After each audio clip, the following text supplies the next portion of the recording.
Well, the opening ceremony for the Paris Olympics is still a day away, but action at the Games is well underway. Yeah, that's right. And NBC has the massive task of covering it all. Speaking of NBC, Jay Gray joins us live from Paris this morning with a look at that team effort. Hey, Jay. Hey, Sam, Sharon. Yeah, and what a team effort it is. We'll talk about that. I'm looking forward to talking through these Olympics with you guys.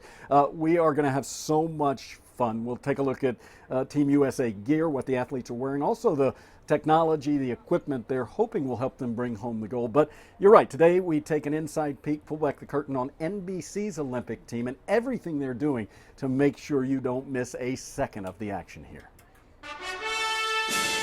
The iconic Parisian landmarks that will serve as venues for the Summer Games are polished and ready for prime time during a broadcast unlike any in the history of the Olympic Games. Nice little backdrop here, the Eiffel Tower. NBC airing an unprecedented 7,000 hours of coverage across its platform of networks and on Peacock streaming.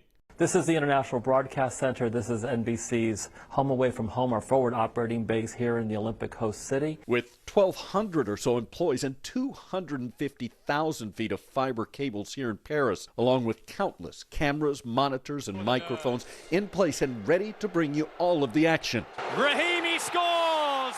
And that's only half of the NBC Olympic team. At NBC Sports International Broadcast Center in Stamford, Connecticut, about 1,800 people play a key role in the coverage. Half the control room is in Connecticut, half the control room is here in Paris. Those people work together like they're in the same building. With the Olympics playing out in the European time zone, most of the competition will be over by prime time in America. Still, you'll see the best competitions each day, but now with an even closer look at some of the biggest athletes and events. Things that don't necessarily go into the live flow, but makes a lot of sense when you get a chance to kind of look back at it and how we surround the competition with all these extra angles, data, bits and pieces. Pieces of history set to unfold in the City of Light. Yeah, and a lot of that history will be during tomorrow's opening ceremony where 10,000 athletes will board boats to have what is the first ever floating parade of nations on the Seine River. There'll be thousands of entertainers as well. And the big rumor, Sharon and Sam, is that we're going to see the return of Celine Dion, who's been away and not performing because of health issues, as well as Lady Gaga as a part of that celebration. Should be quite the spectacle. A lot of big names coming out for the opening ceremonies. And speaking of those big names, Jay, we've seen in Olympics in the past that you've covered, you have that changing of the guard almost. Those Olympic newcomers as veteran Olympians retire at the end of these games. Are there any names or storylines that you're really looking forward to see and cover these next few weeks?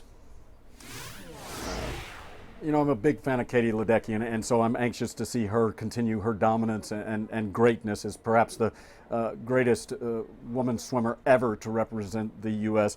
You've got men's basketball, which is kind of a given a lot of times. I'm not sure that's going to be the case this year, so it'll be fun to watch them. But on that team, you've got Kevin Durant, who could win his 5th medal at the games, and that would be a record for American men. So it should just be a ton of fun. And of course, there's so many other stories that we're going to bring you during all of this. The newcomers, 16-year-olds that are competing on the world stage.